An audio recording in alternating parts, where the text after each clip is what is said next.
오늘 2021년 2월 21일 세 번째 주일날 하나님께서 우리에게 주신 말씀은 느헤미야 3장 1절로 32절 말씀을 가지고 어렵지만 큰 간격이 있는 삶이라는 제목으로 느헤미야 셋째 시간입니다. 우리들이 아는 대로 요셉은 그 별명이 꿈꾸는 사람이었다고 성경은 소개를 하고 있습니다. 그런데 어느 때나 사실 성령이 그 사람을 여러분 덮으시면은요, 희한하게 어떤 사람이 되느냐, 빈부귀천을 막론하고 희한할 정도로 꿈꾸는 사람이 여러분 되어진다는 거죠.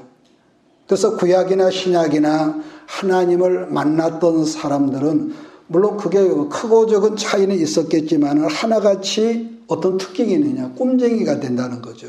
문제는 그 꿈을 이루는 길목에는 뭐가 있냐, 전혀 예상하지 못했던 대가를 지불하도록 이게 있다는 거죠. 그런데 사람들은 꿈을 좋아하면서도 대가를 치를 생각을 안 하는 거기에 문제가 있고, 어떻게 합니까?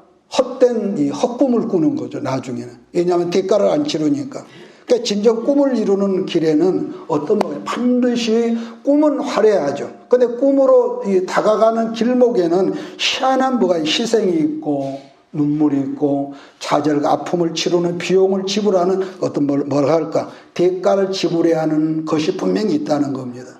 물론 우리의 구원은 100% 공짜입니다. 내 공로 이게 없고 믿으면 우리가 하나님의 자녀로 구원을 받는 공짜지만 그 외에 우리가 이 땅 육신으로 살아가면서 받는 모든 축복들은 모두 다 하나님께서 주시는 거지만은 문제는 뭐가 있냐, 축복의 대가를 지불하지 않는 사람들은 하나님께서 허락하신 엄청난 축복들 때문에 도리어 망할 짓을 하고 어리석은 짓을 하고 망령된 짓을 하는 것이 우리 기독교 지나간 세월 속에서 안단 말이에요. 이것은 어떤 특별한 사람이 나쁘기 때문이 아니라 그 함정은 여러분도 마찬가지고 나도 마찬가지야.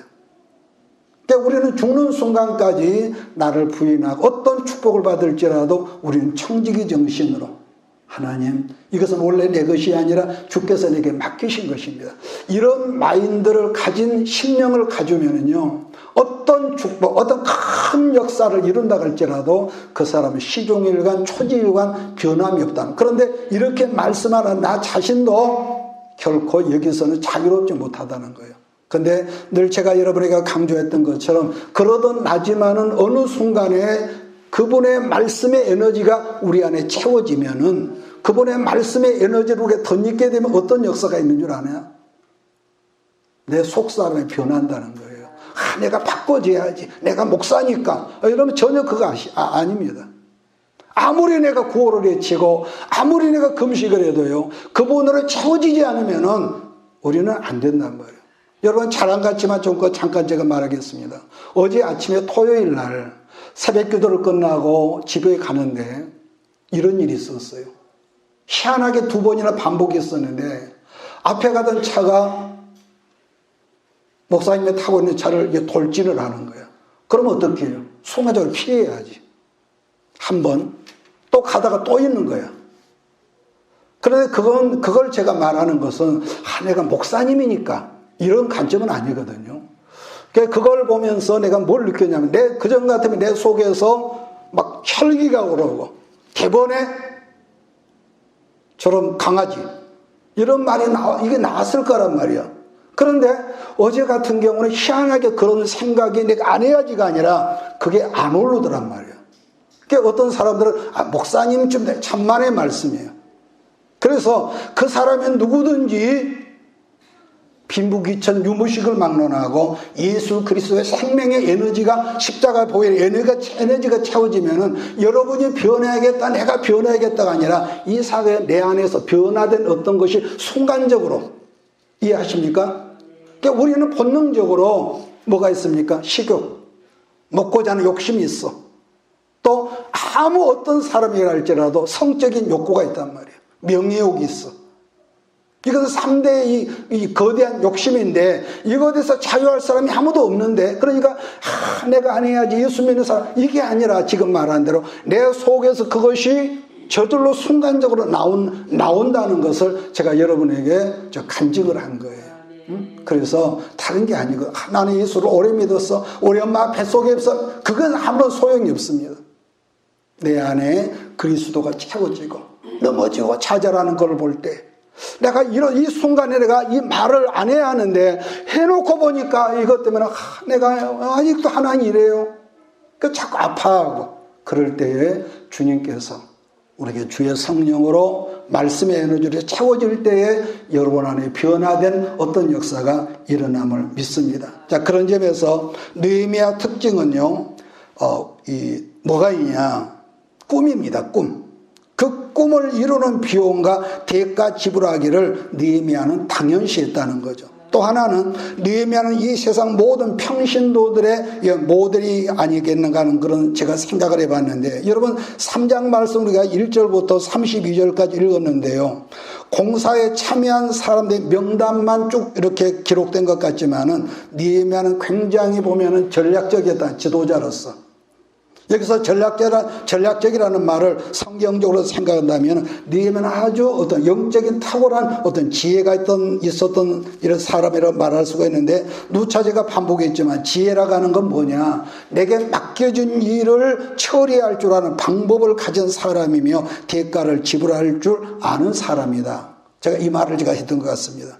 근데 지혜를 야고보 성경식으로 여기서 표현을 하면은 야고보서 1장 5절에 이런 말이 있거든요. 너희 중에 누구든지 지혜가 부족하거든 모든 사람에게 기억하시며 후히 주시고 꾸짖지 않으신 하나님께 구하라. 구하면 주시리라. 그런 점에서 기도할 때 여러분 항상 다른 것도 우리가 구해야지만은 이 지혜를 구할 수 있는 여러분들의 주의를 축복합니다.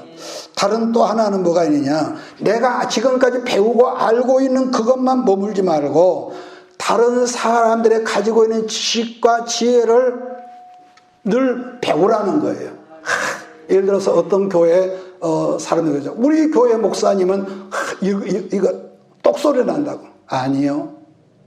그거에만 머물지 말고, 그래서 늘 우리가 건강한 채 어떤 그런 비관적인 어떤 그런 것이 아니라 성령님이 역사하는 그 사람들이 쓴 그런 책이라든지 그런 강의라든지 그걸 자꾸 우리가 도입을 하란 말이에요. 아무리 여러분 좋아도 내가 가진 것은요 불과 이것밖에 아니란 말이에요. 하나밖에 아니에요. 그래서 우리는요 이 세상 끝나는 날까지 배우려고 노력을 하고. 믿습니까? 왜냐하면 배우지 않으려고 하는 사람은 오직 자기 것밖에 모른단 말이에요. 오픈 마인드. 자꾸 배우면서, 물론 배워야 하지만 자기 주관이 없으면 또 안 되겠죠. 그 전에 어떤 분들을 보니까 온 나라에 세미나는 다 찾아다니면서 거기서 배운 것 또 써먹고 없으면 또 가고, 여기서 배우고 써먹고 없으면 떨어지면 또 제가 또 배우고 그러더라고. 그런 건 말고, 그런 것은요 소금물 마신 심령밖에 안 되거든요. 그래서 배운 바 것을 늘 내 것으로 소화하고 소화된 것이 나와야 하지 않겠습니까? 그래서 또 하나는 내가 진정 원하는 건 아니지만은 험한 세상을 살아가는 삶 가운데에서 늘 깨우침이 있거든요. 그러잖아요. 늘 깨우침의 역사가 있어. 말이 쉽고 좋지. 이 세상 어느 누구가 여러분과 하나님의 보이지 않는 그 다루심의 그 어떤 고난을 좋아하고 광야를 좋아하고 통과하는 것을 좋아하는 사람이 있겠냔 말이에요.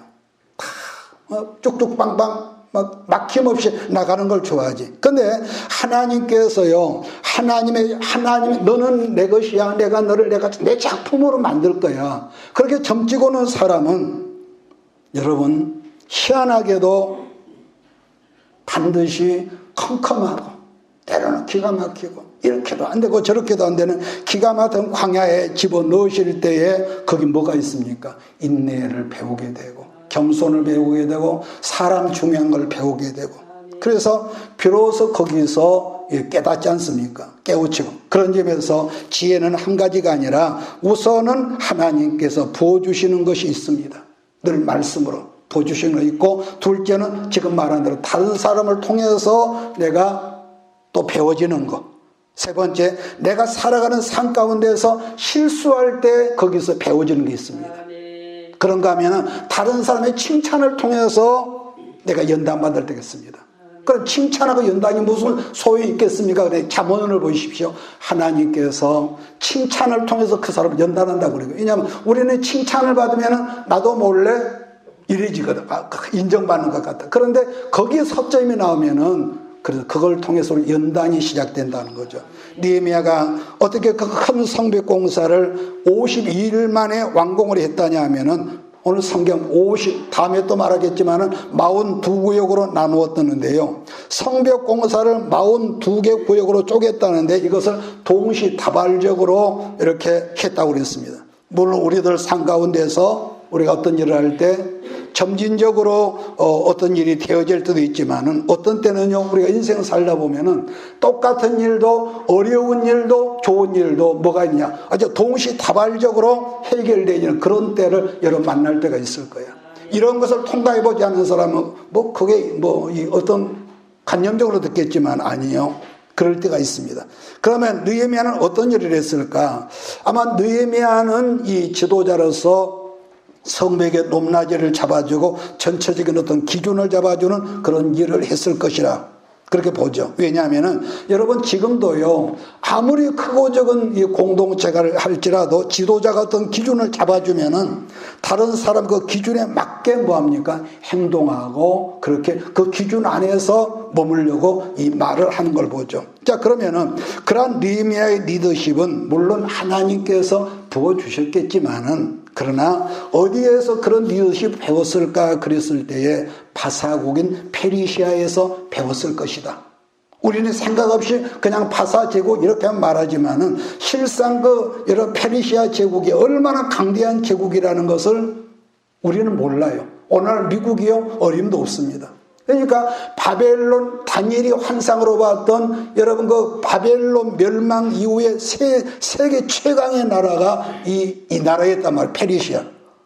여러분 이게 수천 년 일 같지만은 지금도 사진으로 보면은요, 이란이 그 페르시아 거긴데 이란에 남아있는 그 당시 건물 유적들을 보면 탐복의 저절로 나오는데 한마디로 기가 막힌 문명 사회를 이루었던 나라가 그 당시에 페르시아 제국이란 말이에요. 또 역사적으로 이게 있습니다. 아리안 족속. 여러분 학교 다닐 때 이거 배우는가 몰라요? 아리안 족속의 뿌리가 지금의 이란이란 말이에요.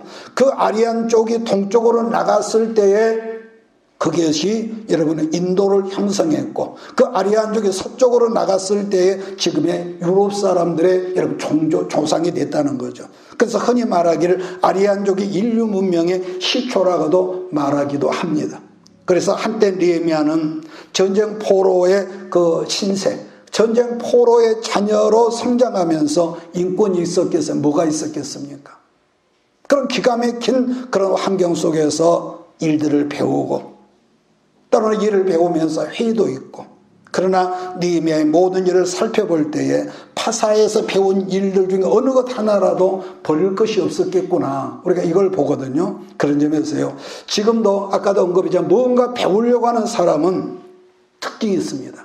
절대로 낭망하거나 좌절하는 인생이 없다는 거예요.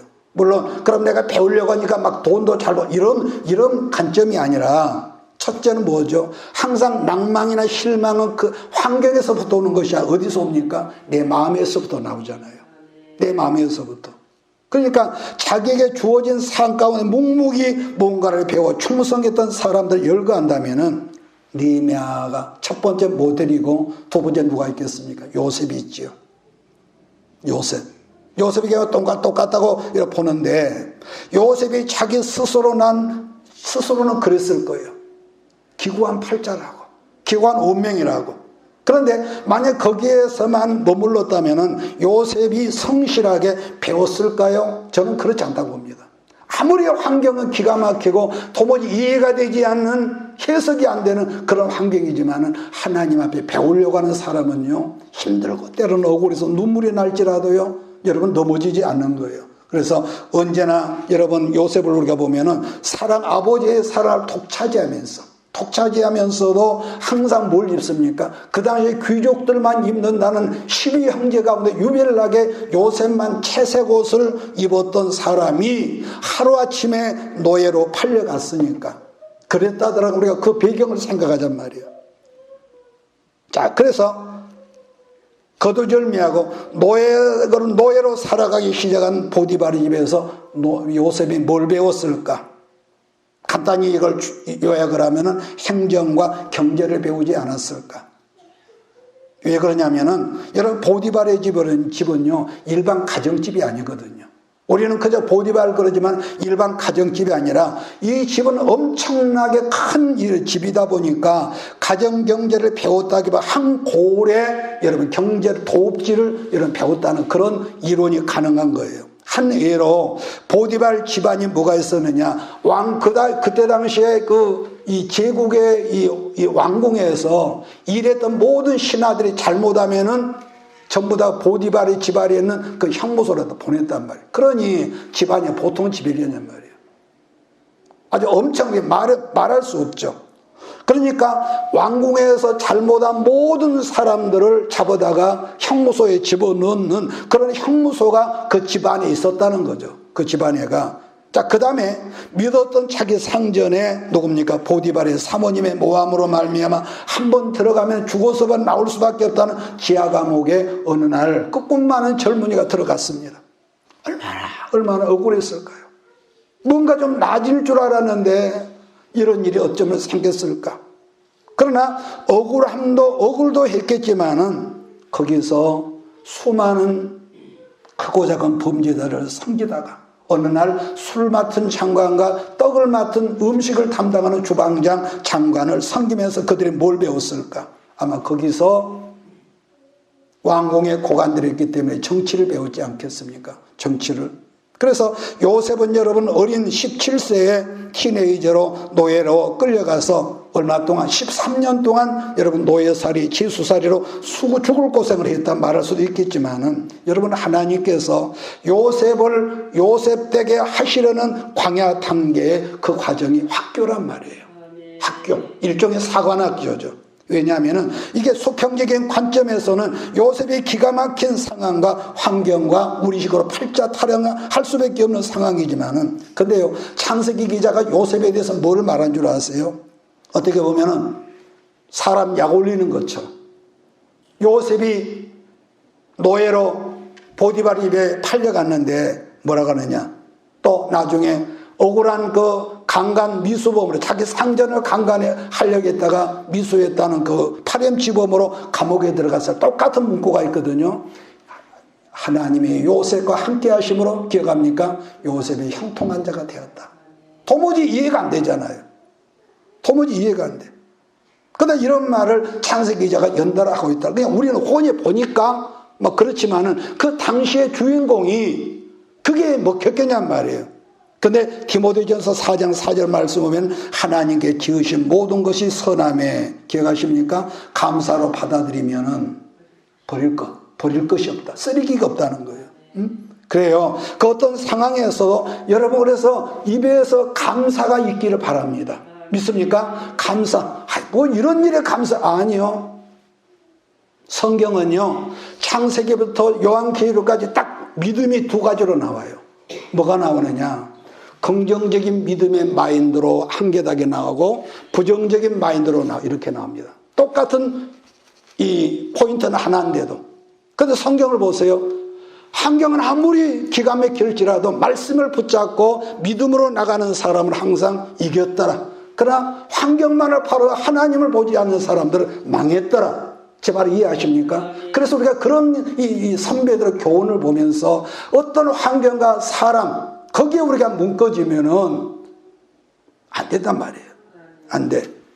그러니까 수평적인 관점으로 다시 그걸 봤을 때 그것은 기구한 운명이고 팔자였고 옛날 그 우리 시골에 어렸을 때 어른들이 한 말입니다.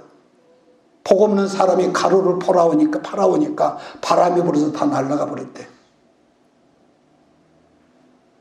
그런데 기구한 운명의 팔자였겠지만은 언제나 하나님 앞에 나를 나대게 하는 큰 축복의 학교가 아까 말씀한 대로 광야 단계가 있다는 거예요. 거기만 광야는 그게 우리의 목적지, 여러분의 목적지가 아니라 반드시 통과해야 하는 하나의 필수 뭡니까? 과정입니다. 과정. 그냥 우리 사람들은 열매만 좋아하지 열매를 향하여 나가는 그 과정을 무시하고 편법을 쓰고 거짓말을 하고 사기를 치고 그런데 상식적인 말이겠지만은 광야는 아까 말한 일정한 길이 없어요. 한번 그 안에 들어가면은 길이 없어. 생각하기에 따라서 다 길처럼 느껴지고 여기도 길 같고 저기도 길 같고 내가 가야 할 길 같지만은 그러나 정작 길다운 길이 없다는 그게 바로 광야 가운데 하나님의 보이지 않는 섭리의 손길 가운데 있는 사람이라는 거죠.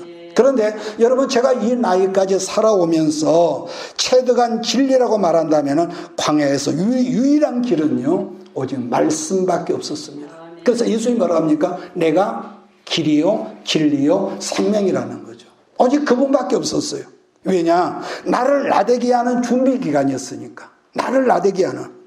요셉의 경우로 요셉의 경우요 말로만 들었던 지하 감옥문이 덜컥 열려졌을 때에 여러분 요셉도 우리가 똑같은 감정적인 느낌이 있었는데 그 요셉의 느낌이 어땠을까 생각할 수도 있지만은 그러나 그 모든 것은 아까 말한 대로 하나의 과정이었습니다. 믿습니까? 이 과정은 목적이 아니란 말이에요. 그래서 여러분 이 애굽에서 나온 사람은 그가 아무 장사를 갈지라도 광야를 통하지 않고 목적지인 가나안에 들어갈 수 길이 없어. 이건 하나님께서 배열해 놓으신 하나의 여러분 과정이니까요. 그래서 일단 그 단계에 들어 있을 때는 사람들은 생각하기를 나는 어쩌다가 저런 남편을 만났을까? 나는 어쩌다가 저런 여자를 만났을까? 나는 어쩌다가 저런 부모를 만났을까? 응? 나는 이대로 살다 끝날란가 봐. 그러지만은 지금 말했잖아요. 그 절망하고 좌절하는 그 벽 앞에서 말씀 안에 내가 이 단계를 수업을 잘 받으면은 반드시 뭐가 있느냐? 분명히 여러분과 이 말씀을 여러분 모두에게 다음 단계의 문이 열려지는 줄 믿습니다. 이것은 내 말이 아니라 성경이 그렇게 말씀하는 거예요. 요셉이 30살 때 국무총리가 되자마자 여러분 어떤 공백기가 없었습니다. 공백기가 없이 왕의 내어준 옥새를 상징하는 왕의 반지, 떡 차고 오늘날로 말하는 승용차입니까? 왕의 마차니까. 그 귀한 승용차를 타고 백성 가운데 막 어떤 과정 없이 나가는 거예요. 어떤 과정을 거기서 뭐 연수를 받고 그런 게 있었냔 말이에요. 만약에 요셉에게 보디발의 집이라는 과정이 없었고 보디발의 아내나 그 향무소 들어가는 과정이 없었다면 그처럼 탁월한 요셉이 되었을까? 아니요. 저는 그렇게 될 수 없다고 봅니다. 마찬가지로 느헤미야도 하루아침에 그처럼 탁월한 사람이 된 것이 아니라 준비하는 과정이 그동안 있었단 말이에요. 그런 과정에서 모세도 다윗도 다 마찬가지입니다. 처음에는 애굽 왕궁에 있었지만 두 번째는 광야에서 무려 40년 동안 여러분 원래부터 IMF 같은 그런 기가 막힌 가난 속에 산 사람은 더 어렵든 어쩌든 거기가 거기지만은 일국의 왕자의 신분으로 다음 왕자에 올라갈 그런 탁월한 신분에 있던 사람이 하루쯤에 광야로 뚝 떨어진다고 보십시오. 얼마나 그가 낭망했을까. 40년 동안에 불러도 대답 없는 그 이름. 하나님, 내가 왜 이렇습니까? 그 머물렀단 말이에요. 좌절하고 남하고 넘어지면서. 그러면은 모세가 지나간 80년 세월을 그 허송했다고 성경은 말합니까? 그게 아니죠. 아까 했던 말을 다시 합니다. 낮아지고 좌절하고 넘어지고 때로는 원망하고 그러는 가운데서 자기가 낮아지니까 깨달아지고 배우는 어떤 것이 있었단 말이에요. 그리고 남은 40년은 이스라엘 백성을 약속의 땅같이 인도하고요. 다윗도 여러분 15년가량을 여러분 그런 과정이 있었지 않습니까? 똑같은 축복이었지만 그 아들 솔로몬은 아버지의 은공으로 받은 축복을 누리기 시작하면서 그가 변질된 걸 보거든요. 하나님의 율법으로 금하시는 왕이 되면서부터 금했던 애굽 나라에서 애굽의 공주를 데려다가 자기 아내로 삼고 시작부터 여자로 망한 사람이 솔로몬이란 말이에요. 그런데 여러분 뭐가 있느냐? 하나님은 그 사람을 사용하시지만 그 사람이 낮아지고 깨닫고 배운 것만큼만 사용하더라. 이건 굉장히 중요한 겁니다. 한 예로 모세는 기껏 광야까지밖에 못 갔단 말이에요. 그래서 결국은 광야에서 인생이 마무리가 되죠. 그 다음에 여호수아를 통해서 약속하신 땅 가나안 땅까지 가게 하시는. 왜냐? 여호수아는 일찍이 가나안 땅에 들어갔었거든요. 자기가 가본 땅, 가본 곳까지 간단 말이에요. 그러므로 오늘 이후부터 이 말씀을 한번 여러분 묵상하시면서 한번 생각하기를 바랍니다. 하나님은 왜 하필 이런 경험을 나로 하게 하시지? 왜 하나님은 저런 기가 막힌 앞뒤 없는 사람을 만나게 하셔서 내가 이렇게 열받게 하고 내 속을 막 뒤집어 놓게 하시지? 근데 간단하거든요. 하나님께서 여러분이라는 그 사람을 지금의 환경으로 하여금 못 만드시려고 그릇 만들려고, 지도자다운 그릇을 만들려고 그렇게 뒤집은단 말이에요. 다른 예를 말한다면 하나님은 아들이신 예수님을 얼마 동안 양육하셔요? 30년을 세상 가운데에서 훈련하게 하신다. 기껏 3년 반 사용하시고 구속사를 이루고 난 다음에 데려가시잖아요. 또 있습니다. 세례 요한은 30년을 훈련시키더니 6개월 사용하시고 하나님께서 콜하시죠. 하나님 데려가셔. 그러니까 인생의 주인은 내가 돈 벌어야지, 내가 어디 가서 누구를 만나고, 그것은요 말씀이 없는 사람의 특징입니다. 내가 열심히 땀 흘리고 노력해야지만은 우리가 생각하지 못한 여러분 다른 제3의 길이 있단 말이에요. 그러니까 똑같이 오순절날 성령 충만한 베드로는 귀하게 쓰셨고 돌에 맞아 죽은 스데반은 저주받아 죽었겠습니까? 그게 아니잖아요. 스데반이 수많은 돌에 맞아 죽어갈 때 하나님 나라 보좌에서 어떻게 합니까? 예수님이 스데반이 죽어가는 걸 보면 영광을 받으시고 그래서 스데반이 저주를 받았다 말하지 않고 또 뭐라고 합니까? 그 얼굴이 천사 얼굴처럼 막 광채가 빛이 났다고 그렇게 말씀하죠. 그러므로 어떤 여러분 앞으로 사업을 하더라도 자기를 위한 일이 아니라 하나님의 영광을 돌리는 그런 일, 그런 사업, 그런 직장이 되기를 주의를 축복합니다. 저 경우에 오늘 있기까지 말씀은 얼마나 좌절이 있었을까요? 얼마나 좌절이 있어. 왜냐하면 내가 무능하거든. 내가 생각해도 기가 막히게 무능해. 얼마나 좌절하고 잘하고 싶은데 무능하고 그래서 방황하고 낭망하고 실수한 일들이 여러분 한두 번이었겠습니까? 그런데요, 그럼에도 불구하고 한 가지가 딱 있습니다. 그럼에도 불구하고 진짜로 하나님이 내게 약속하신 일은요 아직 오지 않았어요. 아직 오지 않았어요. 여전히 하나님은 나라는 한 그릇을 준비시키는 기간 안에 있는 거예요. 오늘 아침에 교회에 오기 전에 어떤 사모님이 전화가 왔어요. 오늘의 소망기를 하나님께서 이제 역사하실 모양의 금년부터. 왜 그래요? 그러니까 자기가 기도하다가 잠이 들었는데 우리 교회의 어떤 것을 보여주셨대요. 그래서 그랬냐고 웃으면서 우리 교회에 왔습니다만은, 그러면서 여러분 어떤 일에 종사를 하든지 그 현장에서 내가 오늘 1시간 일하면은 돈을 얼마 받는다, 똑같은 거지만은 그런 관점에서 하시지 말고 준비하세요. 그런 준비된 만큼. 그래서 어느 날 여러분이 하나님 문을 열으실 때에 우리가 준비될 때 쓰임 받는 거지. 우리가 준비돼야 준비 안 되면은 구경꾼 된단 말이야. 정말 이해가 되기를 바랍니다. 얼마나 그 비극이에요.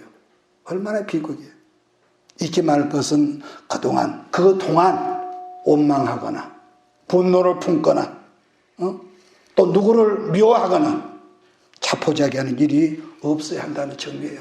이것은 필수입니다. 이것이 남아있으면 저 사람은 나한테 비호상했겠으니까 나 저 사람 상종하지 않을게. 그것은 넌 아직 멀었어. 그 정도면. 속은 상하지만은, 그래서 사람을 가까이 할 때도 여기까지만, 늘 말하죠. 부부 외에는 너무 가까워지. 아무리 그 사람의 서비스를 총공세를 해도 여기까지만 브레이크 받고, 이래야 여러분들이 더 이상 어떤 함정이 안 빠지지. 그 사람이요 사기꾼일수록 여러분 서비스 공세 말이 얼마나 좋습니까? 두 번째로는 하나님이 원하시는 것은 외적인 성벽만을 세우지 않고 믿음으로만 내적인 성벽 세우기를 원한다는 거예요. 우리의 믿음. 로마서 5장 3절 4절 보면 우리가 환난 중에도 즐거워하나니 이는 환난은 인내를, 인내는 연단을, 연단은 소망을 이루는 줄 알미라고 그랬습니다. 어떤 상황에서도 인내할 줄 아는 사람에게는 어떤 여러분 특징이 있는데요. 어떤 특징이 생기냐면요, 지난번에 말했던가요? 인내, 그 훈련 속에서 인내를 배운 사람은 따라서 합니다. 영적인 근육. 나이가 들어가면서 제일 문제는 뭐냐? 사람이 근육이 없어진다는 거예요. 아무리 잘 먹어도. 그런데 여러분, 영적인 근육은요, 시험을 통해서, 그래서 성경에 말한 기적은 평탄한 가운데 나타나는 기적이 아니라 내가 의지하면 없어질 때, 내가 얼른 포기하고 내려놓을 때 거기서 하나님의 터치가 나오고 그래서 하나님 일하심이 나오기 때문에 그 과정, 하나님의 역사하심이 나타나는 그 과정이 바로 영적인 근육이란 말이에요. 영적인 근육. 육신의 몸에 근육이 있는 사람이 남다르듯이 믿음 안에 있는 사람은 이 감출 수가 없거든요. 영적인 근육이 있는 사람은. 그 다음에 연단이라는 과정을 통과하는 사람 반드시 뭐가 있느냐? 내가 변해야지, 변해야 합니다, 믿습니다가 아니라 내 속에서 저절로 변한 어떤 역사를 내가 보면서 내가 이런 일도 내가 끔찍 않네, 내가 나를 보고 놀란다는 거예요. 그러므로 여러분, 하나님의 성령은 우리의 겉사람, 그래서 말씀하더라, 영혼이 잘된 것 같이 네 범사가 잘되고 건강한 걸 원하는 우리 하나님의 뜻이요. 이유 불나 병든 사람은 안 쓴단 말이에요. 그래서 우리의 겉사람도 하나님께서 잘되는 게 하나님의 뜻이지만은 중요한 건 뭐가 있냐? 우리의 속사람이 늘 변화되고 영적인 근육이 생겨서 어떤 시험과 아픔을 잘 이겨나갈 수 있는 영적인 근육의 사람이 되기를 원한다는 거죠. 사람들은 누구나 결과를 연연하고 열매를 좋아하죠. 여러분, 열매가 얼마나 좋습니까? 이번에 그 만들어진 느헤미야 그 보니까 열매가 붙고 바람이 흔들볼래, 야, 이거 작품이다. 여기서 아마 성호 엄마 머리에서 나온 거 아니냐? 내가 그랬습니다만은. 그러니까 열매를 사도 좋아하지만은 그러나 결과보다 더 중요한 것은요, 결과를 향해 가는 과정을 절대 무시할 수 없습니다. 과정. 그러니까 결과 속, 그러니까 겉과 속, 이게 뭐냐, 이 조합을 이루지 하모니라는 조합을 이루지 못하면은요, 이름하여 뭐가 아니냐, 에화 레빈이라는 말이 거기서 적용되는 거 아니겠습니까? 밖은 하려 안 돼. 성벽 공사가 52일 만에 완공되었다고 하는 것은 그들 모두가 하나님을 믿는 믿음으로 하나가 되었기 때문인데, 이런 경우는 여러분 지금도 마찬가지인 것은요, 그 교회에 사람이 아무리 모여들어도 믿음으로 하나를 이루지 못하면요, 결국 결집되지를 못합니다. 자리 다툼하고 자기 어떤 끝발 자랑하고 결국은 그 공동체가요, 와해돼 버려. 교회가 늙으면 그래. 지난번 말했나요? 사람이 늙으면은 우리가 그 소고기 사오면 뭐죠? 어떤 살 속에 기름층이 있어가지고 고기가 찢으면 찢어진단 말이에요. 그건 아주 불량한 그 고기입니다. 근데 사람이 늙으면은 이 피부 속에 이 기름층이 생겨가지고 다치면은 탄력이 없으니까 그냥 뼈가 골절이 되는 것처럼요. 이런 뭐가 있거든요. 그러니까 그런 경우는 겉으로만 많지만, 뭐가 없어. 아무리 주일날 위제차가 수십 대가 줄지어 서 있어도 하나님 앞에서는요, 별로 점수 나가는 그런 교회가 아니다. 이 경우는 교회는 여러분의 가정도, 그래서 서로를 믿어주고 믿음 안에서 이렇게 붙어지면은요, 결점이 없는 사람 어디 있겠습니까? 그런 가정은 아무리 어떤 위풍이 불어도 끄떡없지만은 중요한 것은 돈이 아무리 벌어들어도 서로 불신하고 소리만 커지고요. 그러면은요, 아까 말한 대로 근육 속에 지방층이 있어가지고 결집이 안 되고 자꾸 문제가 아니라 골절 뼈가 부러진단 말이에요. 사실 성벽 공사를 가는 것은 돌을 켜켜이 쌓는 일은 이건 어느 한 사람만 잘한다고 되는 건 아니지 않습니까? 얼마나 큰 공사인데요. 첫째는 공사가 되기 위해서 마음이 하나가 되지 않았으면 결국 뭐가 되겠습니까? 모든 것도 그러거든요. 가정도 마음을 합하지 않으면은 결국 내가 했다는 소리가 저절로 나옵니다. 내가 이 돌 내가 쌌거든. 그런데요, 마음을 합하면은 같은 일도 뭐갑니까? 내가 했다가 아니라 우리가 그때 했다고. 우리가 했다. 그렇게 말이 나오죠. 또 하나는 벽이라는 것을 왜 중요시하냐면은 벽은 일단 경계를 의미한 거 아니겠습니까? 경계, 선. 그러니까 같은 의미지만 거룩이라는 말이 뭘 의미한다고 하느냐? 거룩이라는 것은 구별됐다. 속된 것과 거룩한 것을 구별했다는 이 경계란 말이에요. 고린도전서 10장 23절 말씀을 인용하면 모든 것이 가하나 모든 것이 유익한 것이 아니요 모든 것이 가하나 모든 것이 덕을 세우는 것은 아니라고 그랬는데요. 말씀에 비춰서 아닌 것은 아니라고 거절할 줄 아는 사람이 성령의 사람이라고 저는 믿습니다. 그러니까 옛날에는요, 좀 다른 말 같지만은 결혼을 해도 나이가 어느 정도는 비등한 그런 그 커플이 아주 그 주류였지요. 그래서 그때 우리가 어렸을 때만 해도 10살 연하라고 하면은 속된 말로 거의 도둑놈 아니면은 그 사형감으로 그때는 그 생각을 했습니다. 10살 연하의 신부를 맞이했다 그러면요. 근데 지금은 위로나 아래나 한계가 없더라고. 위로나 아래나 한계가 없어. 왜냐? 내가 좋으면 되는 거지. 제가 얼마 전에요, 유튜브를 통해서 본 건데, 남자는 25살이고, 부인은 52살이야. 말이 돼, 안 돼? 우리가 볼 땐 안 되거든요. 근데 두 사람이 너무 끔찍이 사랑해서 결혼했다가, 처음에는 사람들이 뭐 밑에 다는 글을 보니까 이건 쇼다 그랬는데, 그게 아니라고 하더라고. 뿐만 아니라, 또 다른 데 보니까 남자는 70살이야. 여자가 몇 살이게? 30살인데, 두 사람이 너무너무 사랑한대요. 참, 가지가지다.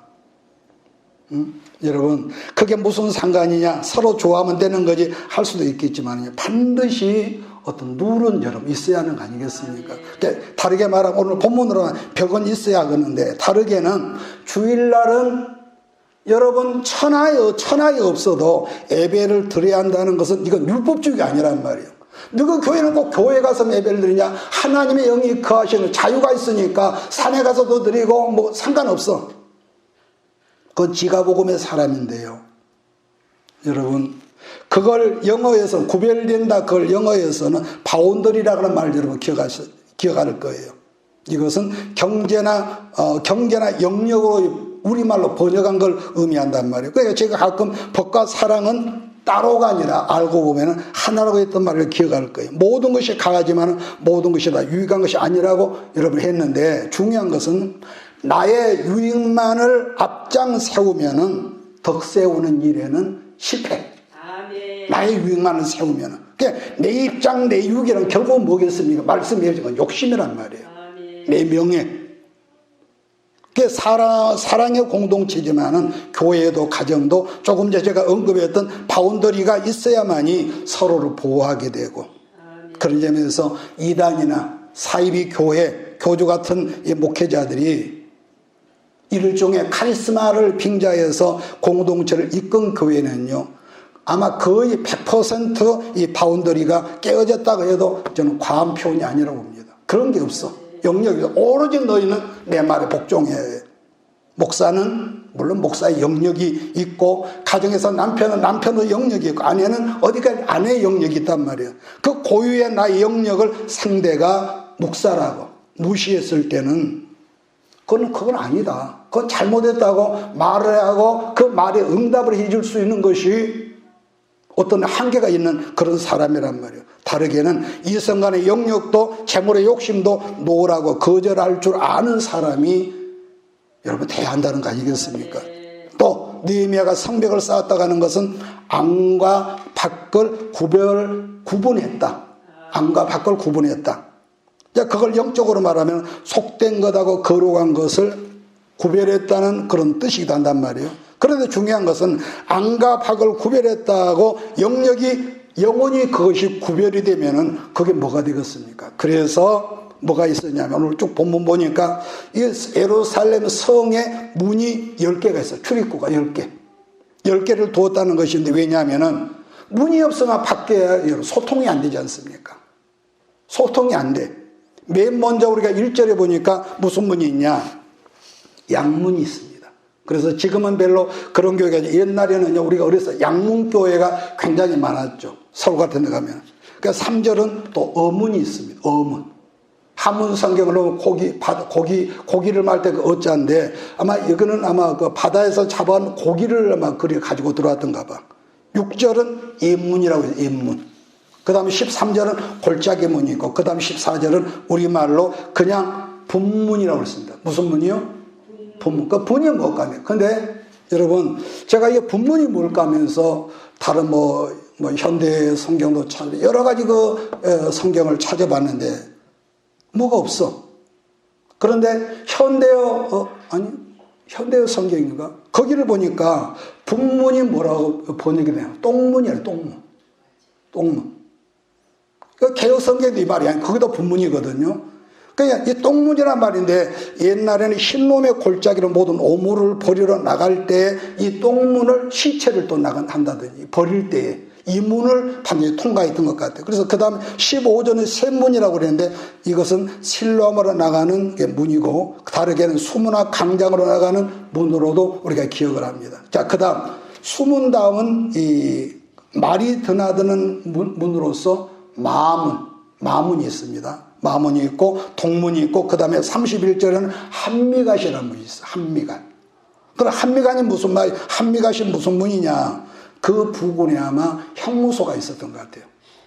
감옥을 한미갓이라고 그러거든요.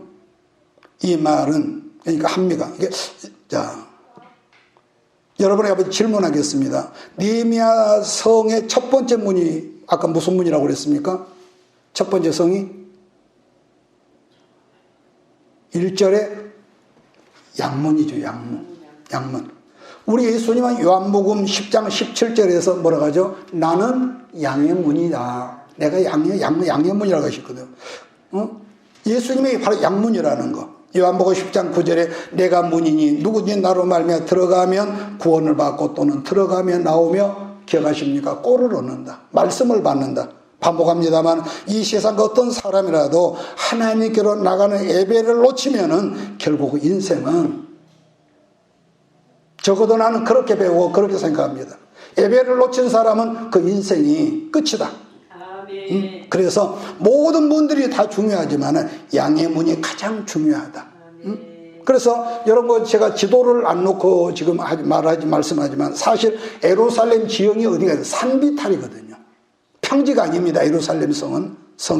그러니까 지형이 본래 산기시기 때문에 도성 자체가 좀 엇비슷한 데가 있다. 경사진 고대가. 그러다 보니까 윗짐을 밟을 때는 언제나 아래쪽보다는 윗집 양문이 있는 곳을 항상 공격을 먼저 했다는 거예요. 그래서 양문을 공격했다는 것을 여러분 신약적으로 해석한다면은 어디를 공격했느냐? 항상 예배를 공격을 했으며 결국 교회의 주인 대신 누구를 공격했다는 거예요? 예수님을 공격했다는 거 아니겠습니까?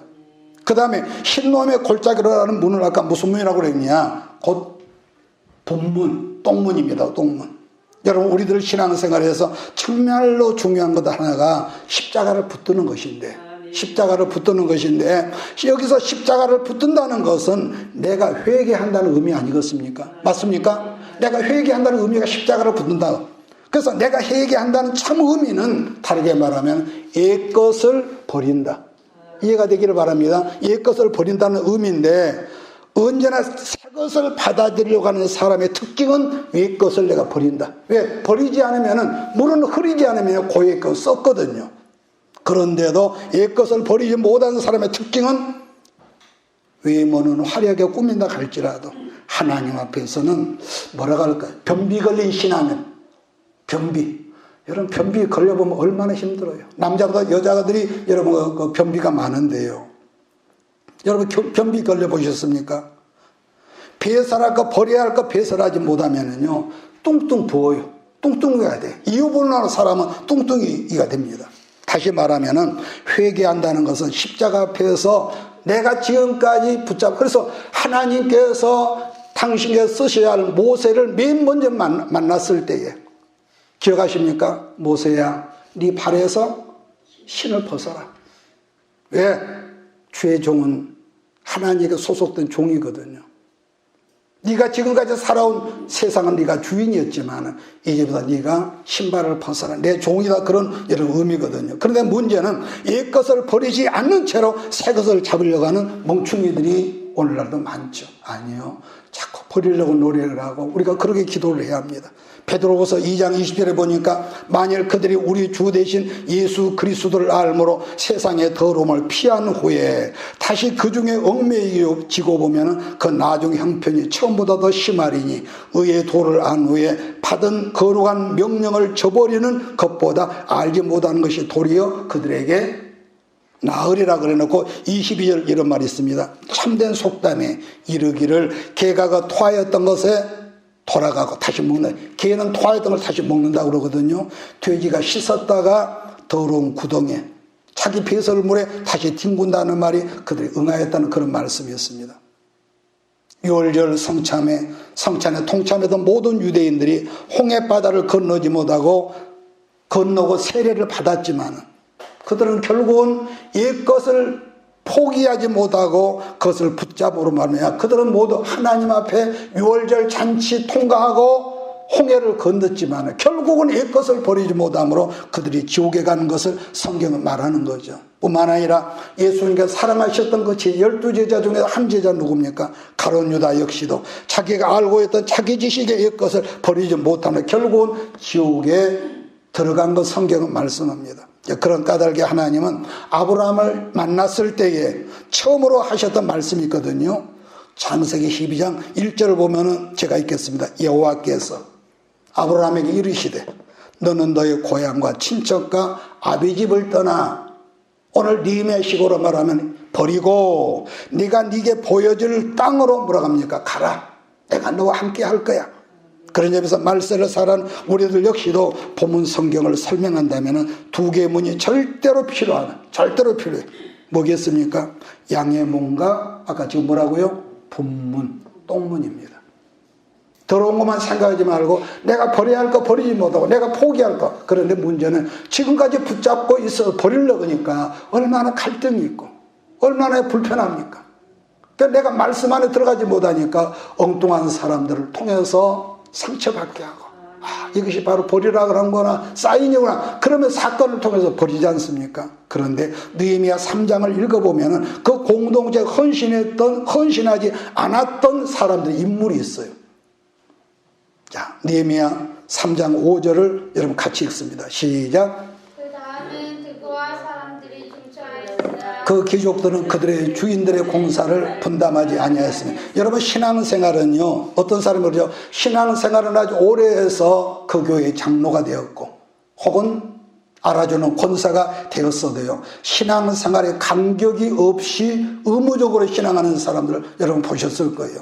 그렇다면은 신앙은 이 사람들 오래 했는지 모르지만 왜 영적 생활에 그들의 간격이 없다고 하느냐? 어떤 간격이 없어. 기쁨이 없어.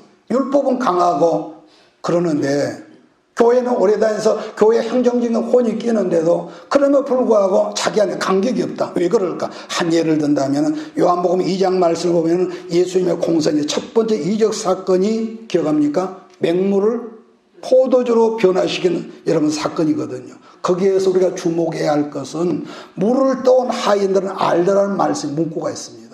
물을 떠온 연회장의 포도주를 맛보고 굉장히 좋아했는데 신랑도 모르고 신부도 모르고 연회장도 모르는데 물을 떠온 하인들은 알더라는 그런 문구가 있거든요. 언제나 헌신했던 사람들 하나님의 충성하고 충성으로 참여했던 사람들은 기적도 알고 감격도 알지만은요 참여하지 않은 사람은 모릅니다. 내가 목사니까 내가 장로니까 대접받으러 가는 사람 몰라요. 절대로 모릅니다. 여러분 영적 생활이라고 하는 것은 어느 시대나 희생하고 헌신하고 충성한 사람은 반드시 뭐가 나느냐? 능력이 그 사람 속에 나타납니다.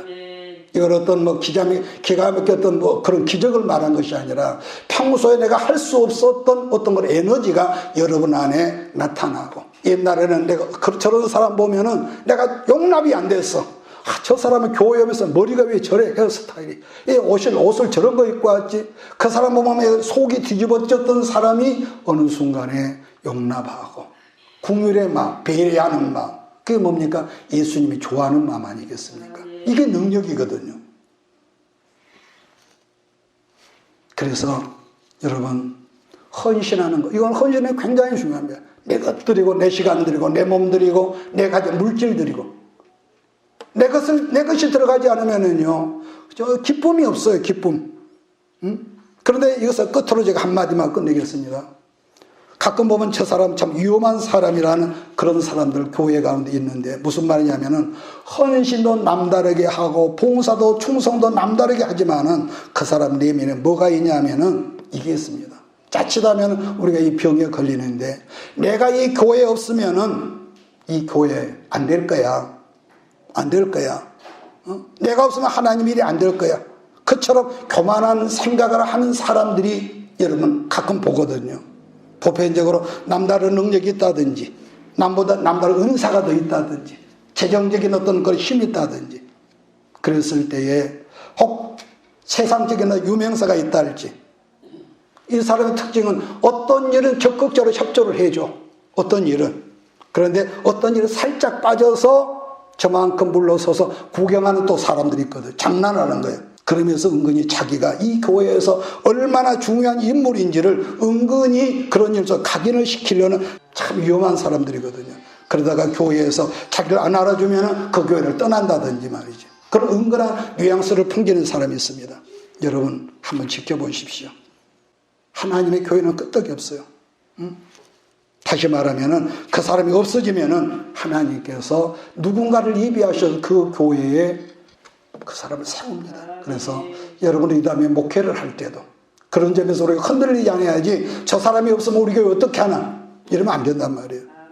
그래서 하필 하나님 앞에 헌신할 것으로 교회 공동체에서 장난질하는 그런 사람은요 안 됩니다. 절대로 안 됩니다.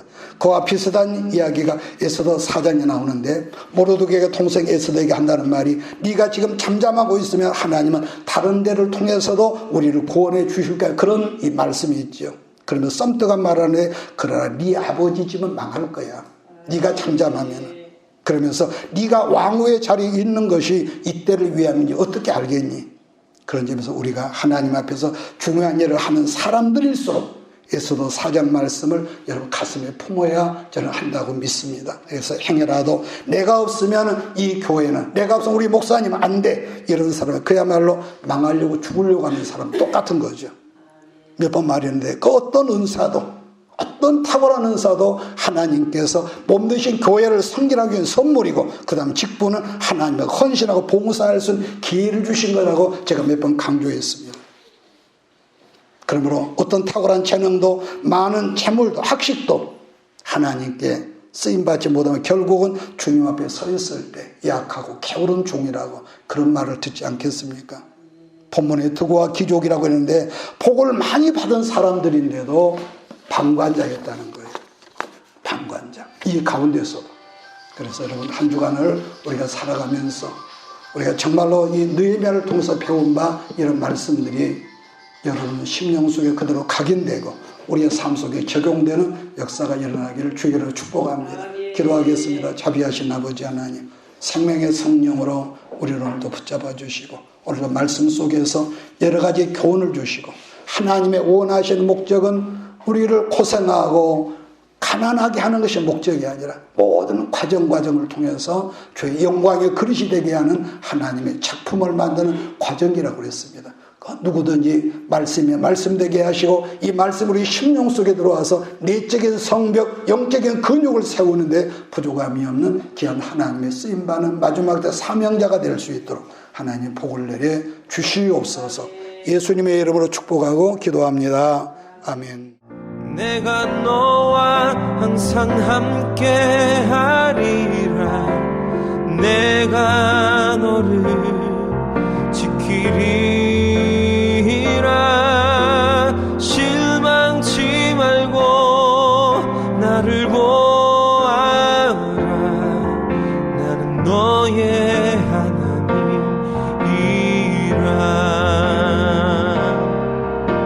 실망치 말고 나를 보아라. 나는 너의 하나님이라. 나는 너의 하나님.